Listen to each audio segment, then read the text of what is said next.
ito na po na. Tayo ay nakabili na ng Cadbury sa pa-challenge ni Naimang yan. Naimang yan, thank you so much po sa inyong Cadbury challenge. Ayan, nakabili na tayo. Actually, matagal ko na itong nabili. Hindi ko lang siya mabidyohan.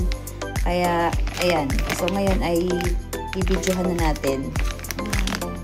So, ayan na nga guys. At atin na pong i-unboxing ang ating Cadbury chocolate na galing from Nanay Mangyan. So, Nay, thank you so much po at tayo ay nakagraduate na sa Cadbury. Kahit matagal na to, Nay.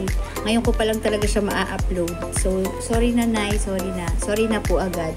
At ayan nga, bubuksan muna natin yung ating Cadbury. Medyo mabagal ako, guys. Medyo mabagal. Kaya pagpasensyahan na po. I-speed ko sana siya, kaya lang yung ko naman, yung salita ko naman kasi. Hindi na kasi ako nagpakita. Kala ko mas mapapabilis ko siya. Parang mas lalo akong bumagal. So, ayan nga po. At siyempre, diba parang nag-ASMR dito. Nag-ASMR lang ng chocolate.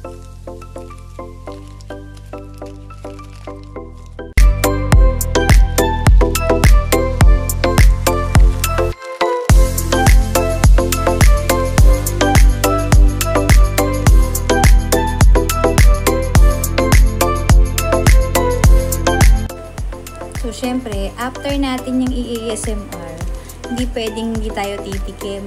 So, dapat tikman natin yung binili nating Cadbury. Diba, guys?